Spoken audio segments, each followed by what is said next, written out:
அனைவருக்கும் வணக்கம். இந்த வீடியோல ஒரு நியூ அப்டேட் பத்தி தான் பார்க்க போறோம். என்ன அப்டேட்ன்னு பார்த்தீங்க அப்படின்னா, டிஎன்பிசிலேருந்து வந்திருக்கு. இது வந்து டிஎன்பிசிலேருந்து குரூப் 4 ரிசல்ட் அத பத்தின ஒரு அப்டேட் தான் குடுத்துருக்காங்க. இதுக்கு முன்னாடி டிஎன்பிசி குரூப் 4 ரிசல்ட் பார்த்தீங்கன்னா 2025ல ஜனவரில வரும் அப்படின்னு சொல்லி குடுத்துருந்தாங்க. இப்போ ரீசென்ட்டா வந்து டிஎன்பிசி தலைவரா வந்து புதுசா ஒருத்தவங்கள நியமிச்சிருந்தாங்க. அவர் வந்து இப்ப இருக்க ரிசல்ட் எல்லாமே வந்துட்டு சீக்கிரமா எல்லாமே ஃபினிஷ் பண்ணிடணும் அப்படிங்கிறதுக்காகவே அவர் வந்து இப்ப என்ன பண்ணியிருக்காரு அப்படின்னா, ரிசல்ட் அதாவது குரூப் 4 ரிசல்ட் வந்து நெக்ஸ்ட் மந்த் அதாவது அக்டோபர் மந்த் அடுத்த மாசத்துல உங்களுக்கு ரிசல்ட் வந்து குடுக்குறதா வந்து அதுல வந்து அப்டேட் குடுத்துருக்காங்க.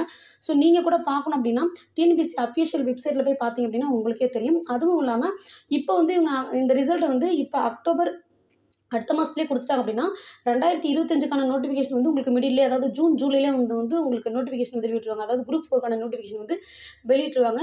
இந்த தகவல உங்களுக்கு ஷேர் பண்றதுக்காக தான் இந்த வீடியோ மேக் பண்ணேன். வீடியோ பிடிச்சிருந்தா லைக் பண்ணுங்க. சேனல மறக்காம சப்ஸ்கிரைப் பண்ணிக்கங்க. நன்றி, வணக்கம்.